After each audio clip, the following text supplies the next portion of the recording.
All India James and jewellery domestic council, जिसको आप जीजेसी के नाम से जानते हैं, जीजेसी के मैनेजमेंट में बदलाव हुआ है और नए प्रेसिडेंट और वाइस प्रेसिडेंट का ऐलान हुआ है फ्राइडे को। और अब नए प्रेसिडेंट हैं all India James and jewellery domestic council के राजेश रोकड़े साहब, और वाइस प्रेसिडेंट हैं अविनाश गुप्ता जी। तो रोकड़े जी, पहले तो आपको बहुत बधाई इस नई जिम्मेदारी के लिए। आप नए प्रेसिडेंट बने हैं all India James and jewellery domestic council के, तो आपको बहुत बहुत बधाई। आप बताइए कि आपकी पहली प्राथमिकता क्या होने वाली है? बहुत बहुत शुक्रिया मृत्युंजय जी। प्राथमिकता यही है, इंडस्ट्री को और ऑर्गेनाइज किस तरह से किया जाए। इंडस्ट्री में जो पेन्स है, जो पेन अभी भी जो गवर्नमेंट और ट्रेड के बीच में तकलीफ है, उसको किस तरीके से इजी किया जाए, ये हमारे लिए मुख्य मुद्दा है। और विशेष तौर पे हम आने वाले दिनों में कुछ ऐसी चीजें लेके आना चाहते हैं जिससे कि इस इंडस्ट्री को बहुत ज्यादा फायदा मिले। आप देखते होंगे हमारे पास पूरे इंडिया में कहीं ना कहीं इलेक्शन चलते रहते हैं, तो गुड्स को एक जगह से दूसरी जगह मूवमेंट करते समय बहुत ज्यादा तकलीफ होती है। तो हम लोग पूरे इंडिया में विजिलेंस कमेटी बनाना चाहते हैं, जिससे कि हम लोग इजी वे कभी भी अगर गुड्स एक जगह से दूसरी जगह जाए तो उसके एसओपीज प्रॉपरली रहे। क्योंकि क्या होता है, उस समय में ना कोई नेता की बात कोई सुनता है, ना कोई प्रशासन की बात सुनता है। केवल इलेक्शन कमीशन ने जो ऑर्डर दे दिया उसी तहत, या फिर जब कभी भी पुलिस विभाग भी पूरी तरह से लॉ को नहीं समझते हुए कि इन्वेस्टिगेशन के नाम पे रोका जाता है, तो विजिलेंस कमेटी अगर बन जाती है तो शायद हर शहर में एक नोडल ऑफिसर होगा। ये हमारा एक प्रमुख मुद्दा हम लोग इस बार करने जा रहे हैं। और साथों साथ इस बार हम लोग सभी एसोसिएशन की एक बड़ी मीट करना चाहते हैं, जिससे कि हम लोग रूट लेवल तक के पहुंचे। जैसे कि all India gem and jewellery domestic council जानी जाती है रूट लेवल तक के काम करने के लिए, क्योंकि इसका स्ट्रक्चर, जैसे कि आपने कहा है कि मैनेजमेंट नया है, लेकिन इस मैनेजमेंट में 33% का ही चेंज होता है। देखा जाए तो बाकी मैनेजमेंट वही होता है, लेकिन जो 33% एज पर गवर्नमेंट नॉर्म्स वो चेंज होता है। और जो नए डायरेक्टर्स इसमें चुन के आते हैं वो एक ऐसी तरीके से चुन के आते हैं जिसमें कि ये पूरी तरह से प्रजातांत्रिक तरीके से, एक डेमोक्रेसी तरीके से वो लोग आते हैं। इस वजह से हर क्षेत्र को प्रतिनिधित्व मिलता है। और मैं बिल्कुल दावे के साथ कह सकता हूं, केवल और केवल all India gem and jewellery domestic council ही एक ऐसी काउंसिल है जहां रूट लेवल तक के छोटे से छोटा ज्वेलर्स और बड़े से बड़ा ज्वेलर्स को प्रतिनिधित्व करने का मौका मिलता है। बाकी के संगठन है ज्वेलरी के, वो ऐसा नहीं कर रहे हैं। आप पहले ही इंटरव्यू में पूरा एकदम ब्लेम गेम कर रहे हैं रोकड़े जी। नहीं, ये ब्लेम गेम नहीं है, लेकिन वास्तविकता मैं बताता हूं, क्योंकि ये काउंसिल गवर्नमेंट ने 2018 में बनाई गई काउंसिल है, बड़ी जिम्मेदारी से बनाई गई काउंसिल है। और हर वर्टिकल्स का प्रतिनिधित्व इसमें होता है। It is not a blame game, लेकिन वास्तविकता समझना बहुत ज्यादा जरूरी है। ठीक है। अच्छा, अविनाश गुप्ता जी, आपको भी बहुत बहुत बधाई वाइस चेयरमैन बनने की। आप all India James and jewellery domestic council के वाइस चेयरमैन बने हैं, आपको बहुत बधाई। रोकड़े जी तो वाइस चेयरमैन के तौर पर आते रहे थे इंटरव्यू के लिए, लेकिन आपका ये पहला इंटरव्यू है मेरे साथ।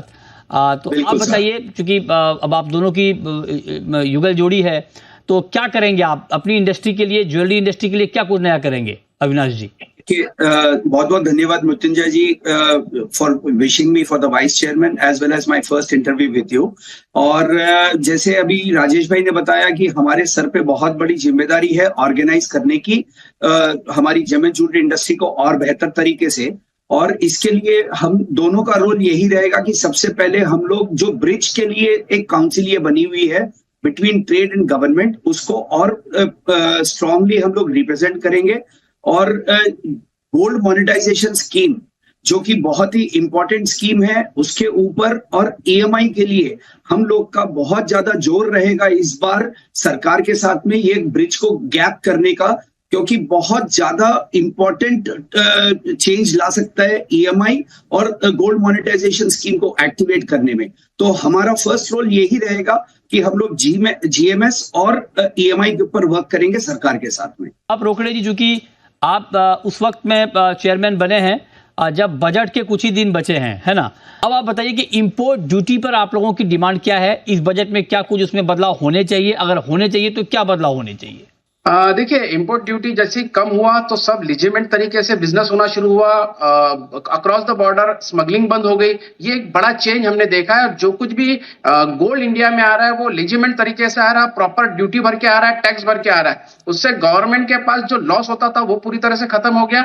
लेकिन अभी भी 3% का ये जीएसटी जो स्लैब है, जिस तरीके से गवर्नमेंट ने इनपुट ड्यूटी को कम करके इसको पूरी तरह से लीजिटमेट तरीके से, पूरा लॉफुल तरीके से करने के लिए बाध्य कर दिया सभी लोगों को, वैसे ही जीएसटी का जो स्लैब है अभी भी 3% है, वो काफी ज्यादा है। अगर इसको रेवेन्यू इक्विवेलेंट रेशियो देखते हैं तो वो 1% या 1.25% के आसपास होना चाहिए। और मुझे लगता है जब जीएसटी लागू हुआ था तब भी यही कहा गया था कि रेवेन्यू इक्विवेलेंट रेशियो के तहत इसे लाया जाएगा। तो मुझे लगता है हमारी जो मांग है कि इसे एक इजी वे होना चाहिए, 1.25 से ज्यादा नहीं होना चाहिए, ये हमारी स्पेशल मांग है पर्टिकुलर इस बजट में। साथ ही हम लोग ने एक डिमांड ऑलरेडी रखी है कि इंडियन मार्केट में ज्वेलरी काफी ऑल ओवर वर्ल्ड एक्सपोर्ट होती है वाया दुबई, लेकिन लोगों को आज भी एक भ्रम है कि दुबई में सस्ता मिलता है, जबकि वास्तविकता में अगर कंपैरिजन करते हैं तो इंडिया में ही सबसे सस्ता गोल्ड और गोल्ड की ज्वेलरी मिलती है। क्योंकि मेकिंग चार्जेस, भले गोल्ड के रेट पहले 15% इंपोर्ट ड्यूटी होने के कारण काफी चेंज दिखता था, लेकिन मेकिंग चार्जेस वहां बहुत ज्यादा होती थी क्योंकि इंडिया से ही वहां होके ज्वेलरी बिकती थी। लेकिन अभी इंडिया मार्केट में दुबई से सस्ता सोना मैं बोल सकता हूं, क्योंकि 0.5% से ज्यादा का फर्क नहीं है, तो उसी रेट में यहां मिलता है। तो जितने भी एनआरआईज है, जितने भी वर्ल्ड के बायर्स है, उन्होंने इंडिया में आके बाइंग करनी चाहिए, जिससे कि हमारे पास एक एक्सपोर्ट का फायदा भी मिलता है और बाहर के जो एनआरआईज आते हैं वो अगर यहां से बाय करते हैं तो उन्हें एयरपोर्ट पे जीएसटी का रिफंड भी मिले, जिससे कि वो प्रोत्साहित होकर इंडिया में आए। साथ ही वेडिंग एक हमारे लिए, जैसे हमारे प्रधानमंत्री ऑलवेज कहते हैं कि वेडिंग डेस्टिनेशन को देखा जाए देख के ही इंडिया को देखा जाना चाहिए। जयपुर हो, राजस्थान हो, यहाँ पे वेडिंग के लिए काफी लोग आते हैं, तो वैसे ही ज्वेलरी के लिए भी लोग यहाँ आए, क्योंकि वेडिंग अगर यहाँ करते हैं तो कपड़ा भी यहीं खरीदे, ज्वेलरी भी यहीं खरीदे, जिससे कि हमारी इकोनॉमी को मजबूती मिले। अविनाश जी, गोल्ड हॉलमार्किंग तो मैंडेटरी हो गया है ना? अब सिल्वर हॉलमार्किंग की बात हो रही है, इसकी बात हो रही है कि इसको भी मैंडेटरी किया जाए। इस पर आपका नया टेक क्या है? क्या आपको लगता है कि हाँ, सिल्वर की हॉलमार्किंग को मैंडेटरी किया जाना चाहिए, और अगर हाँ तो कब तक, कैसे? सर, आपने बहुत अच्छे से बोला है। सिल्वर को हॉलमार्किंग के लिए हम लोग बहुत ही वेलकम करेंगे, लेकिन बहुत सारी टेक्निकल इश्यूज हैं। जैसे कि आज सिल्वर के जो आर्टिकल्स होते हैं, बर्तन होते हैं, वो काफी बड़े साइज में होते हैं, जो कि कोई भी मशीन के थ्रू आज अगर हम पास करके उसको करना चाहें तो उसमें बहुत सारी डिफिकल्टीज हैं। आज की डेट में अपने को ये भी समझना पड़ेगा कि कौन सी हार्डनेस के साथ में सिल्वर की ज्वेलरी की मैन्युफैक्चरिंग होती है, क्योंकि जैसे पायल है, पाजेब है, बहुत सारी चीजें ऐसी होती है जिसके अंदर की अपने को ये देखना पड़ेगा कि हार्डनेस के साथ में किस तरह से उसको हम कर सकते हैं। तो ट्रेड के साथ में बैठ करके जब सरकार एक बार बात करेगी और उसके पूरे जो पेन पॉइंट्स है उसको समझ करके हॉलमार्किंग को मैंडेटरी 100% आना चाहिए। इससे ट्रेड के प्रति कॉन्फिडेंस कंज्यूमर का बढ़ता है और हमको कहीं पे भी कंज्यूमर को धोखा नहीं देना है। उसके लिए सरकार के साथ हम कंधे से कंधा मिला करके काम करने के लिए तैयार हैं, और हम चाहते हैं कि मैंडेटरी हॉलमार्किंग सिल्वर में आए और पूरी तरह से इसके जो टेक्निकल पॉइंट्स हैं उसको क्लियर करके हमको मैंडेटरी सिल्वर में भी हॉलमार्किंग लानी चाहिए। ठीक है, तो सिल्वर में भी हॉलमार्किंग आप लोग वकालत कर रहे हैं कि आनी चाहिए। अब रोकड़े जी, एक सवाल मेरा आपसे ये होगा कि आप लोग वन नेशन वन रेट को लेकर बहुत पिच कर रहे थे, उस पर काम कहां तक बढ़ा है? क्योंकि आप उस वक्त वाइस चेयरमैन भी थे, जिसके ऊपर सैयद मेहरा जी और आप दोनों काम कर रहे थे। अब तो आप चेयरमैन बन चुके हैं, उसमें कहां तक काम आगे बढ़ा है? क्या प्रोग्रेस है? आगे क्या होगा? मुझे बहुत ही अच्छा सवाल आपने पूछा, और मुझे खुशी भी हो रही है इस बात के लिए कि ऑल इंडिया पे एक रेट जो हम लोग ने सोचा था वो ऑलरेडी हम लोग ने स्टार्ट कर दिया है, और करीब करीब इंडिया के 70% एसोसिएशन ने इसे समर्थन भी दिया है और ऑलरेडी उन्होंने इस चीज को लागू भी कर दिया है, जिसके वजह से ग्राहकों का जो विश्वास था इस ट्रेड पे वो और बड़ा है। तो जो हमने सोचा था वो बिल्कुल लोगों ने एक्सेप्ट किया है, और यही हमारी सबसे बड़ी जीत है। चलिए, बहुत शुक्रिया रोकड़े जी आपका, और बहुत शुक्रिया अविनाश जी आपका भी। हम उम्मीद करते हैं कि आपकी ये नई पारी आप दोनों की कामयाब हो, इंडस्ट्री के लिए आप बेहतर काम कर पाएं, कंज्यूमर के लिए बेहतर काम कर पाएं। यही उम्मीद के साथ आप लोगों का बहुत बहुत शुक्रिया। थैंक यू वेरी मच जुड़ने के लिए।